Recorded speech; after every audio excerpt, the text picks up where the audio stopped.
Good evening and welcome to this evening's Bunker Show. We're live here from the Old Bailey Bunker, and we've got a great show for you this evening. But we've got our Bunker Show crew here, and helping me is a lady with the big grin. Here's Helen. Evening, everyone. Really looking forward to tonight's show. We've got some great guests lined up for our Adventures in Legal Land UK this week. Looking forward to hearing from you in the chat room as well, so jump in there and say hello. And also joining us this evening is Jimmy Pearson. Hi, Jimmy. Good evening, and hello to you guys and all our fellow travellers out there. Looking forward to a bit of legal land adventuring. And thank you, Jimmy. And also with us this evening is Vin James, who was with us 2 weeks ago. Vin co-hosted the No State Project with Mark Stevens last weekend, and that was a really interesting and entertaining show. Hello, Vin. Hello, Fabrice. Hello, everybody. Thanks for having me back again. Glad to be here. Okay, that's great. We can just about hear you. And joining us this evening is one of the finest legal brains that I've had the pleasure of engaging with, a man who's taught me an awful lot and has enabled me to help a lot of people, and has been a real font of inspiration and knowledge, and that's Bradley Knight. Hi, Bradley. Hey Fabrice, thanks for the introduction there. I'm a bit embarrassed by that one, by the way. Well, you've helped a huge number of people, and with today's legal system, we've had reports of criminal court costs now being fixed, the withdrawal of legal aid. So there are many more people who are representing themselves and are looking for assistance with doing that. And you've helped a huge number of people. As before I had the pleasure of meeting you, I'd heard stories of you doing that. So how did you come to spend so much time in legal land, Bradley? Okay, I don't want to go over old ground too much, but if people look at the video #1 interview that we did together, I didn't realise how much impact that had, to be honest, on other people, because they keep on talking about it. So I think what I'd probably say is okay, I need to answer the question now you've asked it, actually. I got involved in legal land because I took a lawsuit out on somebody and lost. I didn't understand why I lost. And then I went to appeal and lost my appeal. I didn't understand that either. And then, because I'm, let's just say, I'm a self-employed person of all my life, really, pretty much, I kind of thought, well, what the hell's going on here? Because I couldn't understand it. I genuinely couldn't understand it. And I started going to court. I've always had massive empathy with people, to be honest. So if I identified a problem with friends or family, or just even the guy in the street that's begging, I'd always try and contribute. It's never been a problem for me. In fact, so what did you see when you were in court when for your case and the other cases that you obviously observed? Can I just say, it's probably the easiest way to say this, right, is skullduggery. Is basically tricks. And it's a business. It really is a business. Now, and I don't want to oversell this in some respects, but, I mean, as you well know now, since then, the amount of people I help now is massive, absolutely massive, right? But basically, what I've learned and what I understand the court system to be, and it's not the court. Judges do it. I mean, I got absolutely ambushed the other day, absolutely ambushed by the judge. He was on me like anything. I knew I was going into a difficult court case. I knew that anyway, yeah. But I knew the guy was right, the guy that was helping. And this was a decent working man guy. And it was in the High Court. This was actually in the Chancery Division. But the judge absolutely brutalised me. But I stayed on point. I didn't listen to all that brutalisation. I didn't. I ignored it. And this is where Vin's right about psychology. Is if you can get over that, then you'll understand actually what they're saying and focus on what they're not saying. So basically, what I've learned, the court system is complex. To be honest, it is extremely complex.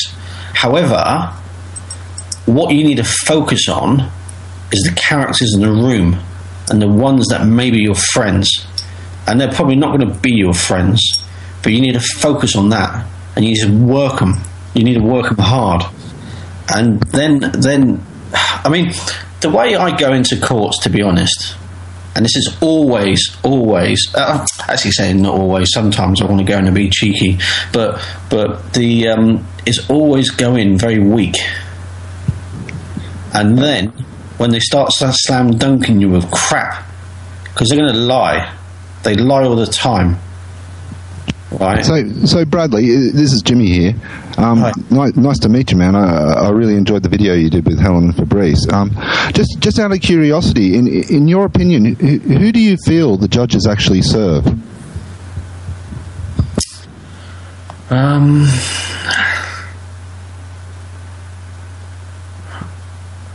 It's hard to answer that question in some respects, right?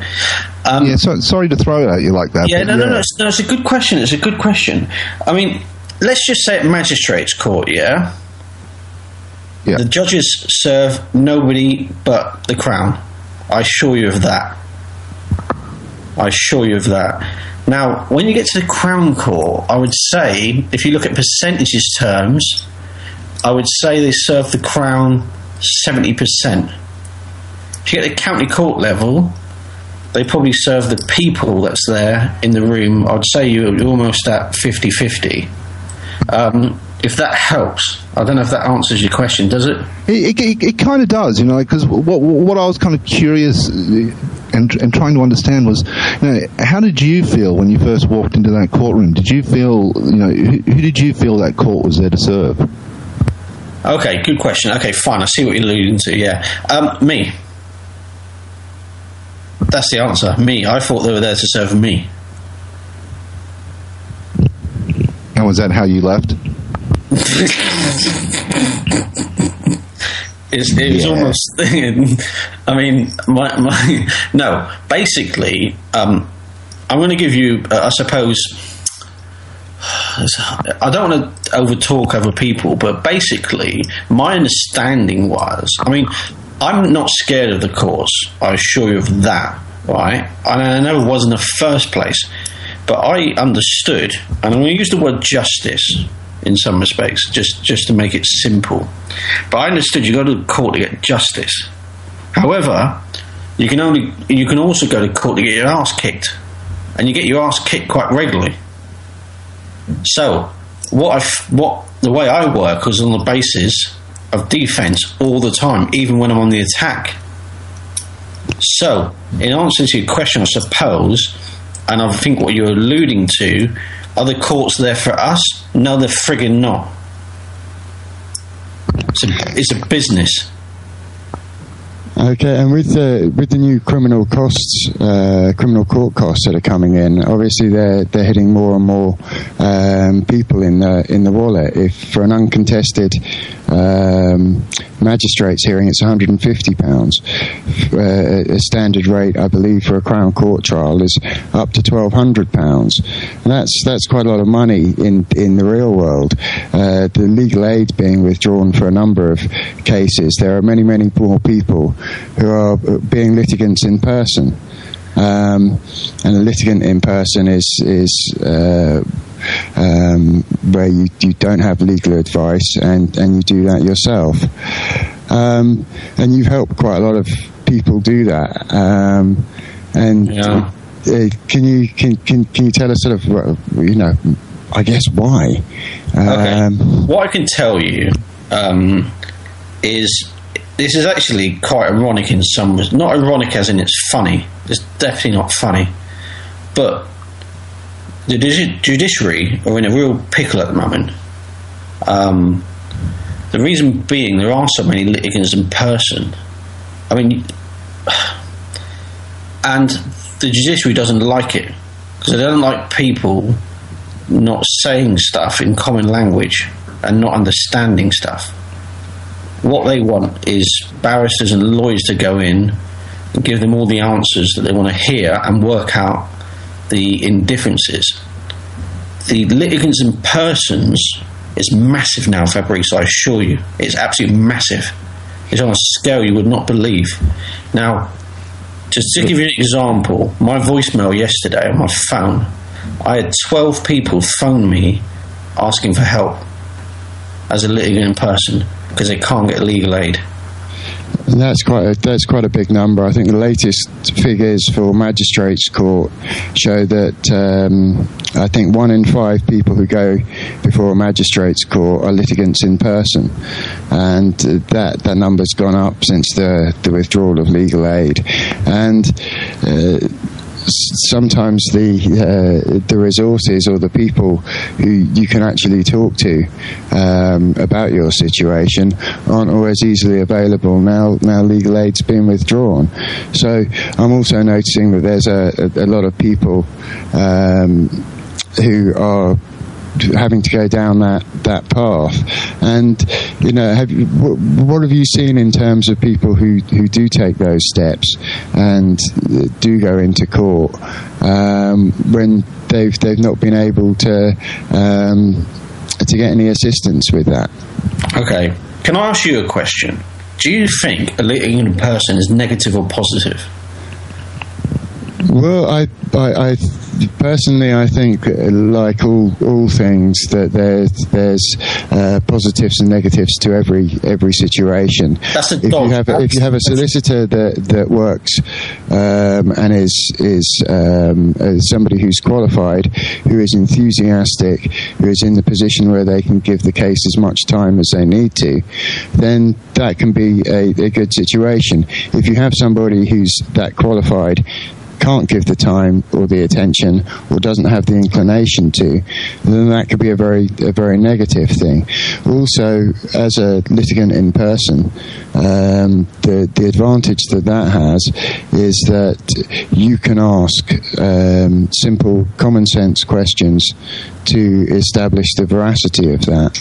As you haven't taken an oath to the Bar Association or to the Crown, then you don't assume automatically that they have jurisdiction. You don't automatically assume that legislation applies to you. So in lots of ways that gives you an advantage as well. So I guess it's a case of which advantage suits you. Now, what do you think about this then? Right. Now, this is not going to work for everybody, but it'll work for the lion's share of people, yeah? Especially if they've got compassion for their issue, right? What about if I said this to you? I think it's far better to be a litigant in person. What do you think about that? Hey, I'd like to jump in a minute and talk from my own experience. I've been in court and been represented in my sort of more wayward younger years, and I've been in court more recently and been a litigant in person, and I know that I won't ever ask for representation ever again. I will always, I'm going to do a much better case, with myself than someone else is going to do for me. Okay.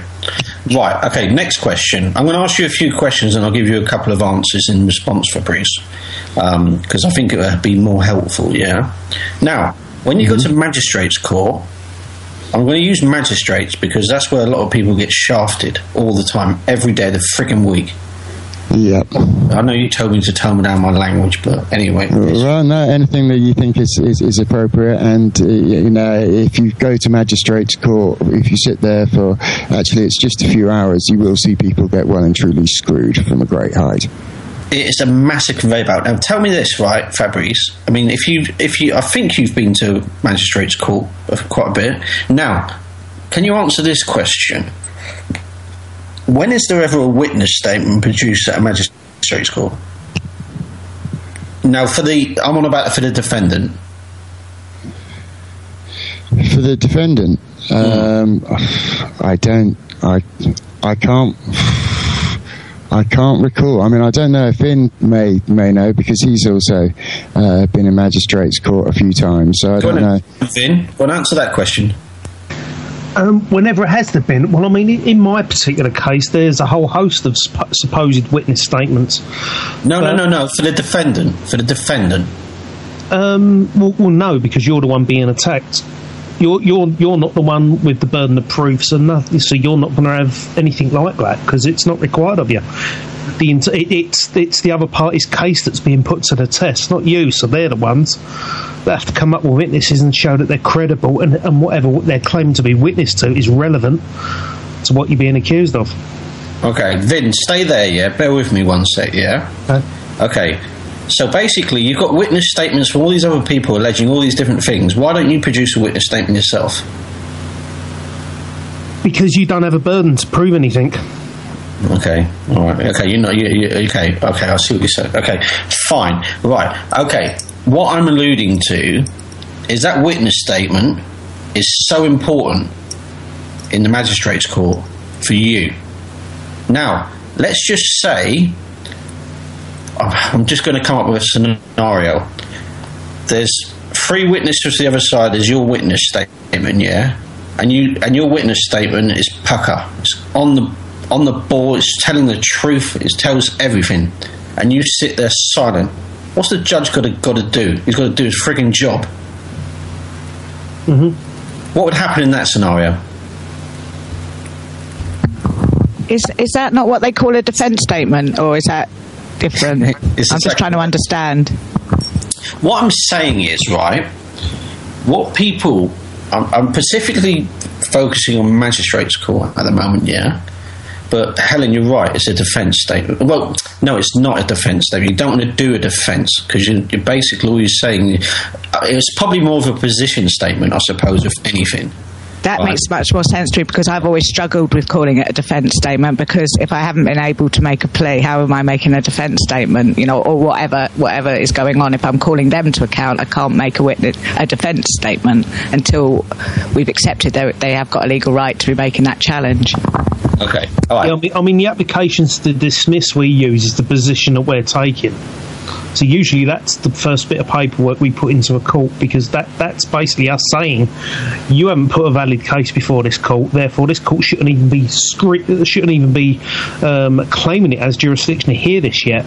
And that's basically the position you're taking, and they have to prove you wrong. They have to come back at you at that point and show that you're or will either show that it doesn't have merit to it, or basically dismiss the case and agree with you.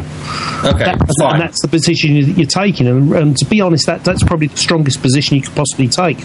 We have had an experience, Bradley, where somebody we didn't want to phrase it as a defence statement. They'd been asked to put in a defence statement, and instead we put in a statement to the court, and they refused it and said he had to go back and enter it in the proper layout.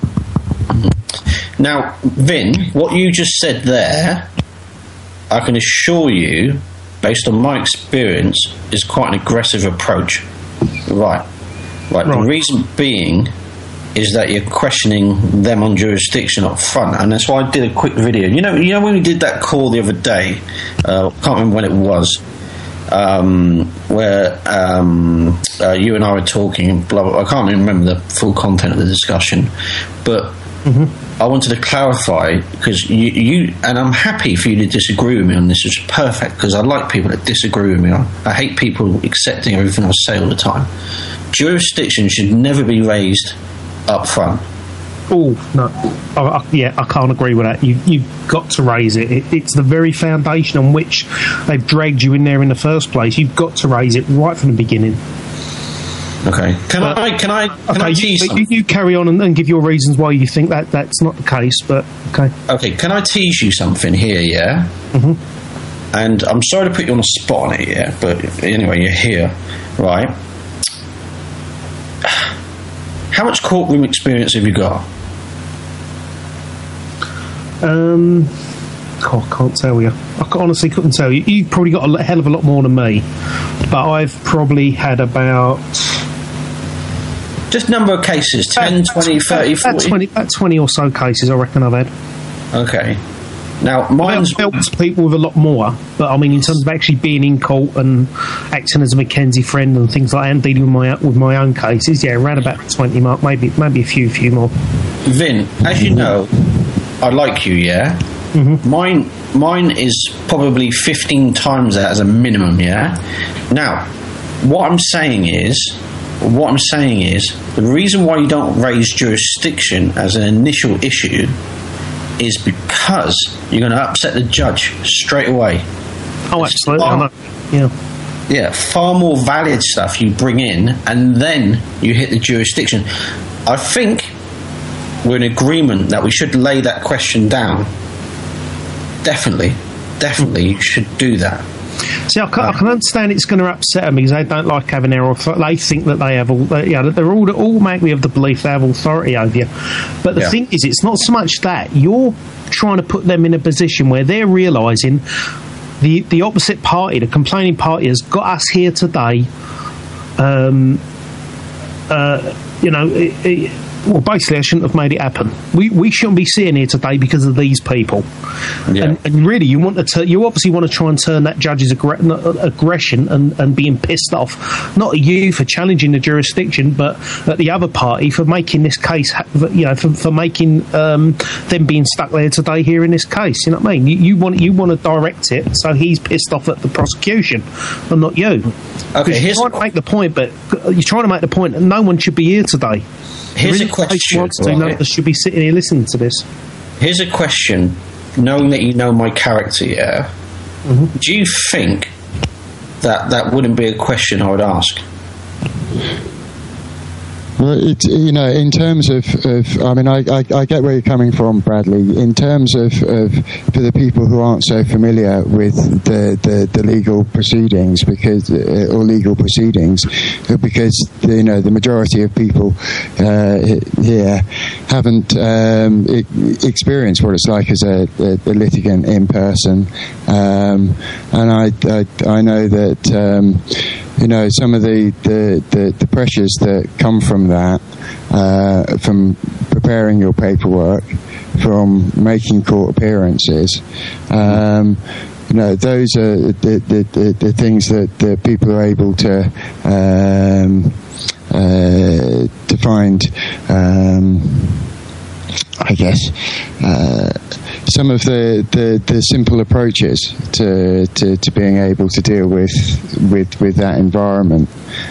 Well, I mean, I'm a complete layman there, as far as the whole legal land thing is concerned. So, this is all, really illuminating stuff. But, just coming from a layman's point of view, the real fear of the courtroom, I think, lies in just the basic worry and concern of incurring costs and such. What's your feelings on that? Both you guys. Yeah. What do you think? The damage control on that is. Okay, can I answer that? Yeah, go for it. What was your name? It's Jimmy. Jimmy, sorry, Jimmy. I apologise. No, Jimmy. Hey, Bradley. Right. The reason why you're scared is because you're not prepared. Now, I've done some recent videos, which I don't know if it's on Fabrice's channel or on the other channel. Is if you're not prepared. I mean, I can't remember the strap line. Fabrice, help me out. You probably help me with this one, where they say if you don't prepare, you prepare to fail, or something like that. Is that it? I can't remember. There's the 7 P's that I use, which is proper prior preparation prevents poor performance. Yeah. Now, what I can tell you, in every situation, and even in my life, I prepare. I prepare for failure. Now, if I don't fail, am I going to be disappointed? Yeah, like working worst case scenario is always a good strategy, but a lot of people don't have that fire in the belly at the moment, and a lot of people are kind of I don't know, just feeling a bit, not up to that empowered point. And I think the more that you guys can get out this sort of angle, the more empowered they are in this, particularly in this environment. Yeah, I mean, the point I just want to make quickly is the reason we challenge jurisdiction. We go through the series of questioning that we do. It's to prepare the facts that we know they're probably still going to screw us over, even though we're putting these people on the spot. We're asking for evidence and facts. We know they're not going to produce it, and we know they're probably going to still convict you. And what you're doing is you're laying that foundation so you've got a rock solid appeal. Now some other judge above them has got to talk the way out of this without looking too embarrassed and try and actually justify what the other party did to you. And that's what we're doing. Yes, you're preparing to fail, which is why you're asking these questions. I mean, in Helen's case, they did eventually back off. They didn't convict her, and they did eventually back off. It took a while, granted, but they did back off, and she stuck to her guns on that one issue pretty much, and that was challenging them on jurisdiction. And the thing is that even if that doesn't work and you've got the jurisdiction issue in there, you've got in there the issue of the conflicts of interest, that there's no valid cause of action or charge there, or the elements, the elements that they're meant to produce, i.e. that the violation of a legal right, breach of a legal duty, and the antagonistic assertion of a right has supposedly been violated, and that sort of thing. If you got them all in there and they just won't refuse or won't answer these questions, then that's then you're preparing yourself for that upcoming appeal. So yes, you're looking at it of when you're first going into court, they're going to screw me over and I know it, and it's going to be so predictable. Let's watch it happen. And that's why we ask the questions we do. And then, like I say, then you're coming up for the appeal. Now, the appeal is where you've got them by the nuts, because when it's in a magistrate's court, they obviously don't record these things, so they think they can get away with whatever they want. Once it starts going to appeal in the High Court and the Crown Courts, these things are being put on the record now. Now their bum starts twitching a little bit more, because Joe Public can read this stuff. Yeah, and Joel in the chat room has a very good point to make, which is, take a crew with you if you possibly can. Don't go in there on your own. If you're tackling fear, if you're in a magistrate's court that's not being recorded, have people with you, have a team along, take a media rep. If possible, have people taking notes in the gallery. Sometimes they've refused us permission to do that, but other times, we've got away with that. So, take support, challenge, and prepare, obviously, definitely prepare. And back to that litigant in person point, is that you were saying about what would you prefer, a litigant in person or to be litigant in person or to be defended. Well, I think it's getting to the point now where people don't always even have that choice, and with the new charges and costs and lack of legal aid, people have no choice but to go and defend themselves, in which case, they do need to start preparing for that. One thing that you mentioned the other day, which I found very interesting for people who are representing being a litigant in person, is enclosed cognition. Would you be able to tell us a little bit about that then? Because I think that helps in terms of preparing yourself. Yeah, enclosed cognition is basically a bias that we generally all have, and it's when you dress up in a nice suit, you feel good. You feel good, and it makes you feel more confident and stuff like that. And it's to do with the clothing that you put on, and people and you get perceived differently, and you feel different about yourself and in your abilities according to what clothes you're wearing. And there's been studies done into this that have proven this to be true, and especially true when you see things like the Stanford Prison Experiment and I think it's the Milgram one, isn't it, where people were asked to electrocute other people in another room. Yeah, and the only reason people actually took notice of that was the bloke was wearing a lab coat. He looked official. And he had a clipboard as well. Exactly, yeah, and it's things like that. And there's another interesting study, Vin, of students that they did. They made them take exams wearing their swimwear, and they scored about 15% below what their initial mark was. Yeah, it surprised me. They got them to wear superhero T-shirts. and they all scored about 15% above. Yeah. So it's quite interesting, and also the way in which people treat you. Obviously, when you go and play American football, you're probably better off wearing an American football helmet and barge pads. Exactly. Same thing for riding a motorbike with leathers and a crash helmet. But they probably won't serve you so well if you're going diving. Well, that's the thing. I mean, if you study martial arts, you always want to get to that next belt, and as soon as you do, and you get that belt on, you feel great. You've gone up. You've gone up another stage. It's somebody confirming that you're getting better and more skilled at something, and that makes you feel good. It's all little things like that. It's no different whether you stick a suit and tie on, or you even stick a soldier's uniform on. You can feel just as proud sticking a soldier's uniform on if you've got it in your head that you're doing it for so-called justify or patriotic reasons and stuff like that. So this is why you got the Americans banging on all the time about how brave the soldiers are, and how people turn around and give it, I want to put that uniform on and serve my country and all this stuff, and it's all and just wearing those clothes alone alters people's states of mind. So what we say to people is obviously if you're going to go to court and take these people on, dress up, not just for their benefit but for your own. It'll make you feel better, and chances are you'll perform better as well. So and it's a very real phenomenon that people. Can I interject there, right? Yep. On that point, right. I go to the High Court all the time. Yeah, I was there today for 3 cases. Mm-hmm. What do you reckon I wore? I don't know. You might have just gone in your jeans and t-shirt. Jeans, t-shirt, and a jacket. Okay. And that's obviously what you're comfortable in, is that right? Well, the point I'm making there is not about what you look like, right? It's not. It's definitely not. Right? I think it's for people to decide what they feel more confident in, and more able to do the job in for themselves. Probably is the best decision I can come up with. Had a question in the chat room for you, Bradley. Somebody said, "Can you give us an example of your successes?" Successes? I've got hundreds. Bob in the chat room asked, "Can Bradley give us an example of one of his successes?" Okay. What about today then? I've got 3 for you. I've got a guy got his bankruptcy annulled. I've got a guy got an injunction against a borough council, and I've got a lady got an injunction against her husband.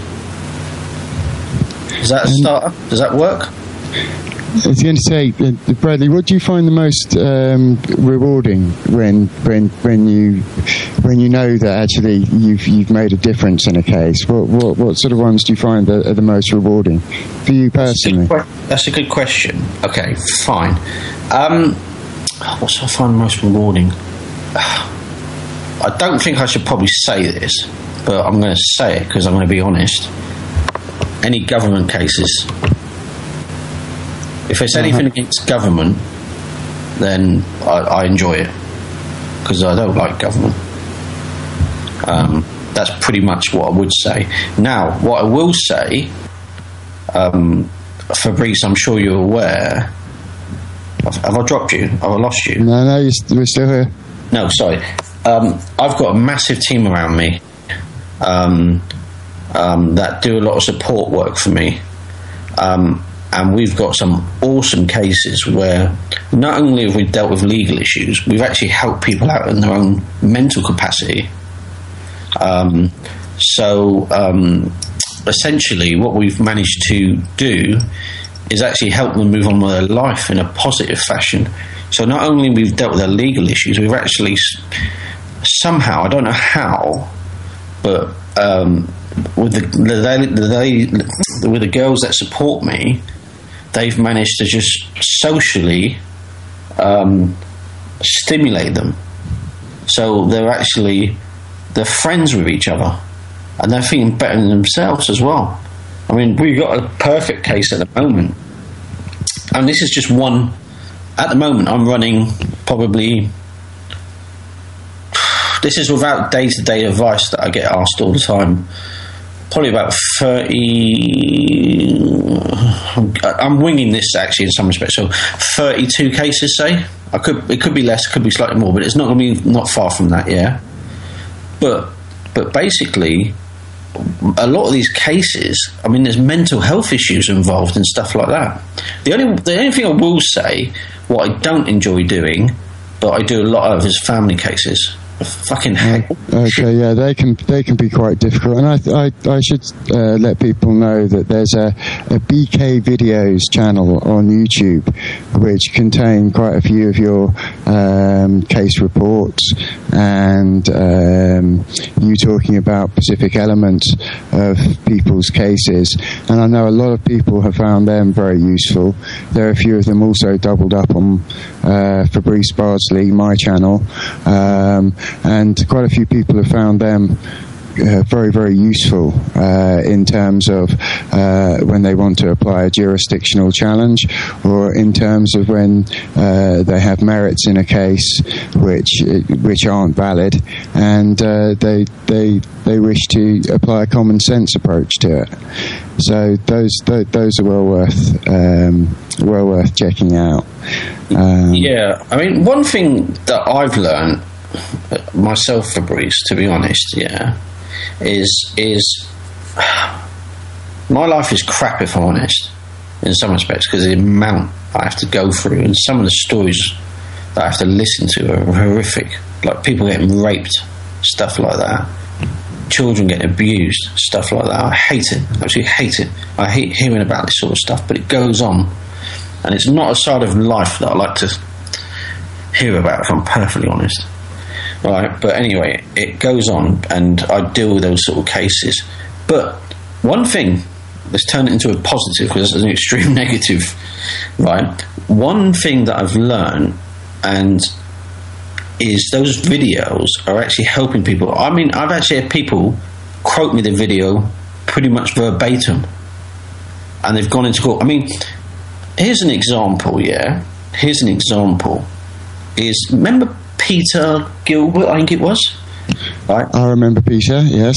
Yeah, he's not the brightest spark in the room, is he?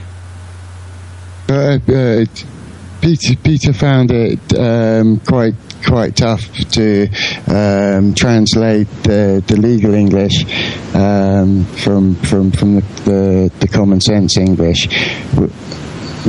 Now he wouldn't find me being offensive by saying that, because we've had the conversation ourselves, yeah. But you know, he listened to that Elizabeth video, right?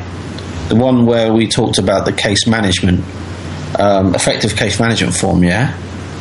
Now he literally phoned me one day, asked me two questions following that video, and went into court and won his case for his son. That made me so friggin' happy. Now, the day before that, someone else who had a lawyer couldn't even get the lawyer to complete the case management form. How ridiculous is that? It's incredibly ridiculous when you consider how hard somebody like Peter works, and how diligent he is with things that very rarely do you find people who this sort of thing comes naturally to. Yeah, he's a great example of prior preparation. He came to and sat through court cases and really got himself loads of experience. So I've got great respect for how Peter handles himself preparing for court. He's great. I love him to bits, to be honest. And one of the most crucial things is that when you do go into court and your knees are shaking and your heart's ripping through your rib cage and your hands are sweating and you're not sure if your words are going to come out, it's having somebody like Peter there in the public gallery can often make the difference between actually getting those words out and feeling like actually you're not alone. and that can't be underestimated. Sorry, Vin, I think I cut you off there.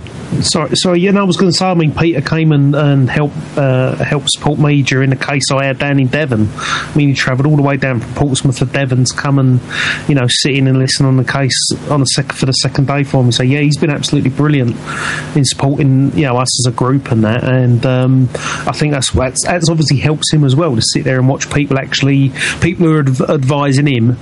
He can sit there and watch them putting it into practice for themselves, and they're not full of it, and they're not, like a lot of these gurus who like to run around saying do this, do that in court, but they've 9 times out of 10 they've never done it themselves before. Or if they have, they've always come unstuck with it. But they still preach it nonetheless, because they think one day someone's going to get, get a win or whatever out of it. So they just want to keep throwing the guinea pigs in the cage, if you like, all the time. And that's the thing with what we do. We try and help people out as much as we can, and whether they're supporting us or not, they always do learn something from it. I mean, the thing is, you've got to realise is some people aren't the best personalities to be in court, in the sense of the court's a nasty, horrible place, and if you've got a nice, decent, good-hearted bloke going in up against these people, it's bloody difficult for them, because sometimes you have to be just as bloody nasty as they are to go up in front of these people and take them on, and it's not for everyone. I don't like going into court. I absolutely hate it. I'm not one of these that go into court and go toe to toe with these people and be as ruthless as they are, sort of thing. I find it really difficult. I mean, I can stand my ground, but that's because I'm confident in what I do, because I understand what I do in and out, and I can demonstrate it and put forward, and show it to people in a rational, logical way that what I'm doing is, or the conclusions that I'm giving them, the facts and the conclusions that I'm giving them, I can walk them through it, and they can understand it. And people like Pete and many others that we've shown over the years, they can pick up and understand this stuff. It is very, very simple. It's not difficult.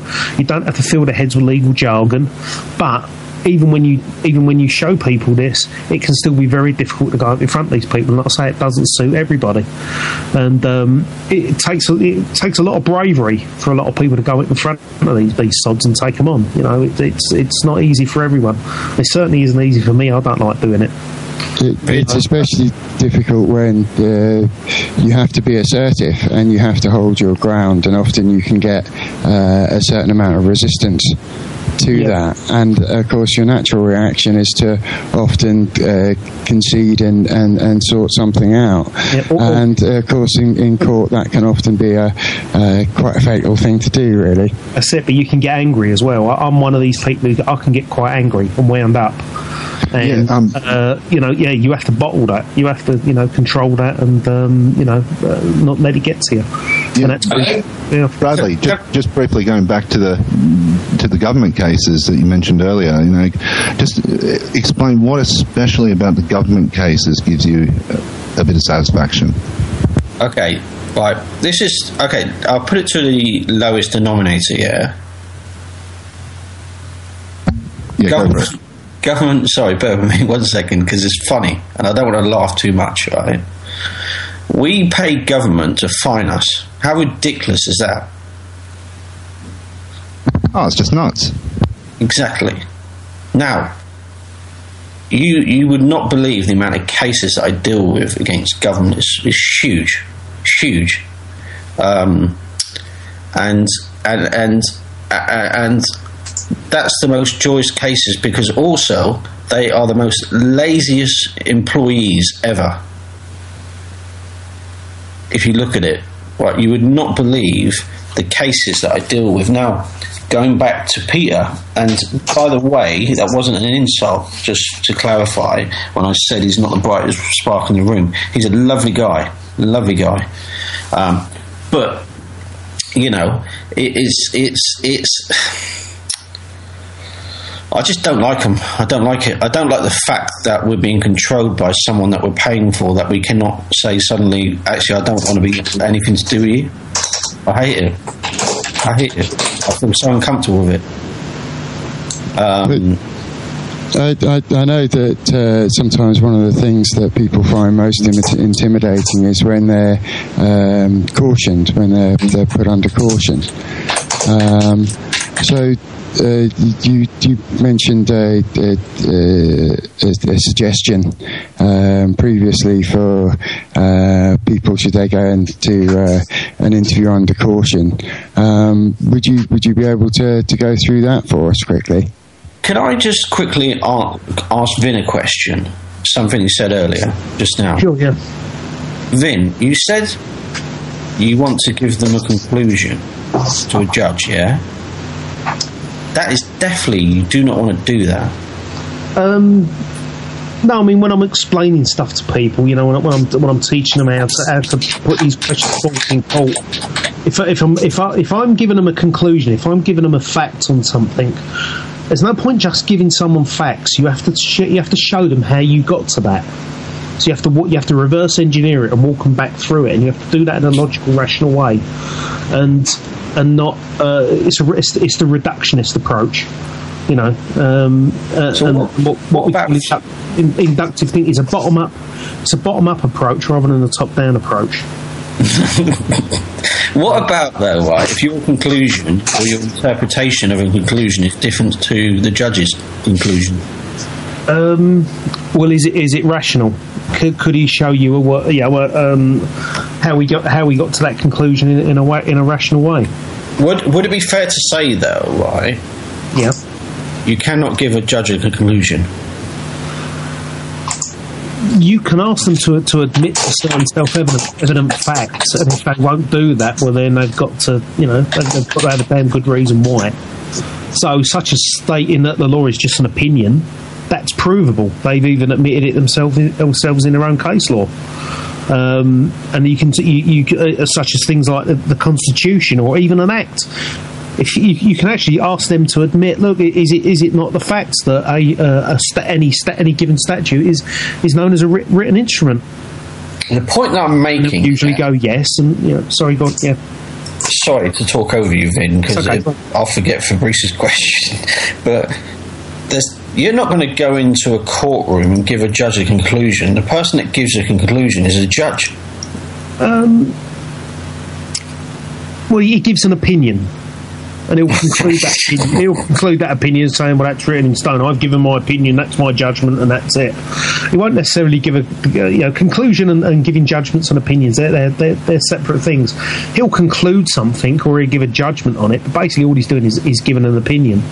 But what's important is what are the facts behind that opinion that he's given or that conclusion. I understand that, but you've just used different words. Okay. Right. So go on then. How do you want me to break that down then? I don't think you can.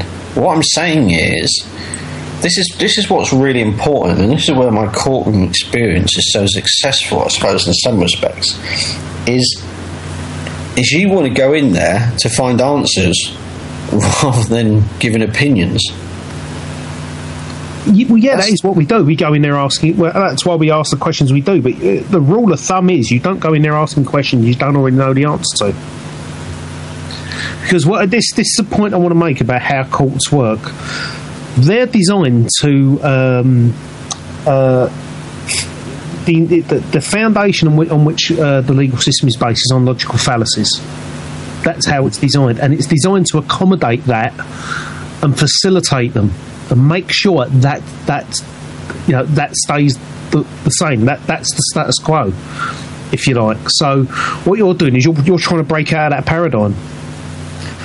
But they're always going to live within that world of logical fallacies and biases. That's the foundation on which it's built. It's built from a religious foundation initially, and it's built on a whole host of just about every logical fallacy we've ever identified so far. And there's about 500, or about 400 or so, and they're growing all the time in number because we're realising just how we're getting it wrong with how we think the world works. People give narratives on how they think the world works. It isn't necessarily always the way it actually does work. That's not always the reality of it, and that's what we're trying to do. So I'll say that's the point I want to make, is the fact that the legal system and even government itself, it's designed to work around those logical fallacies and never to let them become the problem where they become self-contradictory, and these people can't justify themselves. They've got to wrap one logical fallacy up in another,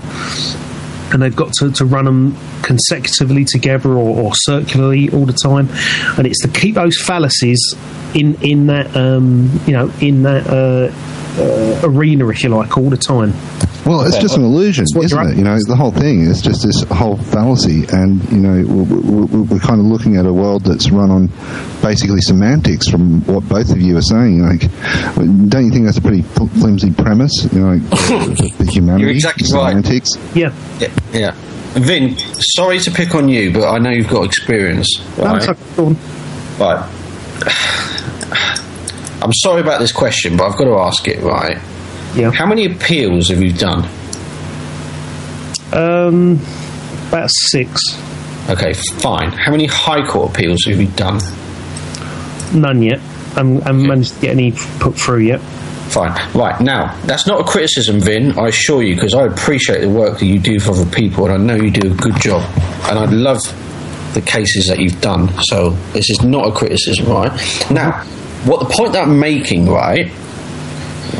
Now, you mentioned earlier, about you're going to place a load of questions on them, right? Now, what I've seen happen in court, just me as a witness just sitting there waiting for my case to be heard, there's a lot of people going in there thinking they can just dump a load of questions on the judge or magistrate or whatever and thinking that's going to help them out. Now, as Fabrice well knows, my view, and like you've rightly said as well, I'm not worried about what happens that day. I'm thinking about the appeal.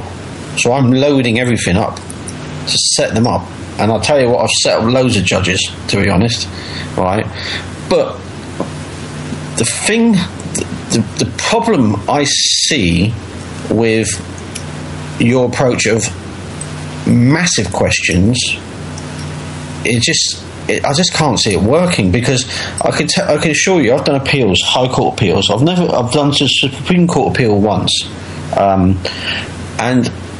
what the judge will do will put a weighted argument against the judge, right? Now, let's just say, for example, and you know this is never going to fucking happen. Oh, excuse me, sorry. This is never going to happen. You managed to ask 30 questions, yeah? Mm-hmm. If, for example, they answered 5 of them, or let's just say the answer was 30, and let's just say 10 of them are wrong. No, that's probably wrong now. Let's say 20 of them are wrong. Do you know, there's absolutely no way you're going to win that appeal. Yeah, what you mean if the questions don't have any merit to them themselves? No, I'm not saying that. What I'm saying is you're going to lose your appeal because they're going to sympathise with the judge because all you did was load a load of crap in there. Yeah, but, you know, they're the ones that are claiming they have to have a valid cause of action or a charge. And them two terms are synonymous. They're the ones that are claiming you have to be presumed innocent. They're the ones that are claiming you have to be... It was a lie. It's a lie. It's a lie. I know it's a lie. But yeah, but they're the ones claiming it, so we're holding them to it. So you're not. Well, we are, because that's why we ask the questions we do. That's why we ask who the judge works for. They're claiming we're meant to have a fair and impartial hearing, aren't we? Well, for a start, they're forcing you to be there. They work for the Crown. The Crown is the one, being the one your accuser. It's Crown statutes that are being used against you. Crown-approved lawyers that are being used against you. It's a stacked game, and they're claiming somehow you're getting a fair hearing. Okay, so, what about this, though? What about this, Vin? Mm-hmm. What about trying to win your case instead of pissing them off? Well, it's better just getting them to back off and leave you alone. It's not really about winning anything. When you're in court, I think there's a couple of philosophies that you guys agree on a lot, but there's a couple of philosophies there that differ. Where Vin's sort of looking, he's going in there. He knows they're not going to tell him that the laws don't apply, but he's going in there questioning because they don't have the right facts and evidence that they do. You're going in there to win, so you're coming from different places. I think it's an awareness raising exercise from where Vin's coming from a lot of the time. and that he goes in there eyes wide open that, you know, it may not be successful. So I think there's two different philosophies going on, but we're in the last sort of minute of the show, so we're going to have to round up. Okay, sorry. So I'd like to thank you very much, Bradley, for coming on the show. No, it's okay. No, I enjoyed it. That's good. I'm sorry I come across. Vin, listen, mate. I love you to bits. You're a great. No, guy. that's all right, mate. These are good. These are what these conversations. You know, we should have these conversations. These are, you know, how we all learn and progress in this stuff. So, yeah, don't worry about it, mate. Okay, and thank you very much, Vin, for coming on. Hopefully we'll be able to have you on again when we have our Adventures in Legal Land UK. Next week, I think we're from the Westminster bunker, where we're going to have the pleasure of Gordon Bowden, who's done a huge amount to uncover boiler companies that are siphoning money out of the country. We've got the Dark City Compassion Club coming up in our bunker, and I'd like to say goodbye from. Good night, guys. Thanks for tuning in. Hope you're there next week. Yeah.